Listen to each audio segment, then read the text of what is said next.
গান্ধারীর 100 পুত্রের জন্ম রহস্য কী ছিল? গান্ধারী ঋষি ব্যাসদেবের সেবা করে তাকে সন্তুষ্ট করেন। এর ফলে ব্যাসদেব তাকে 100 পুত্র লাভের বর দেন। গান্ধারী দীর্ঘ সময় ধরে গর্ভবতী ছিলেন। একসময় গান্ধারী হতাশ হয়ে নিজের গর্ভে আঘাত করেন।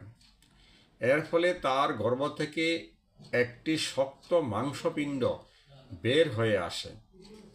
তখন ব্যাসদেব সেখানে আসেন এবং মাংসপিণ্ডটি দেখে বলেন যে তার বর মিথ্যা হতে পারে না। তাই তখন মাংসপিণ্ডটিকে 100 টুকরোতে ভাগ করে বললেন। ব্যাসদেব সেই টুকরোগুলিকে বিশেষ প্রক্রিয়াজাত করে ঘি ভর্তি কলসির মধ্যে আলাদা আলাদাভাবে রাখতে বললেন। নির্দিষ্ট সময় পর এই কলসিগুলো থেকে একে একে 100 পুত্র কৌরব এবং দুঃশলা নামে একটি কন্যা সন্তানের জন্ম হয়। কলসির প্রথম টুকরোটি থেকে জন্ম নিয়েছিল দুর্যোধন।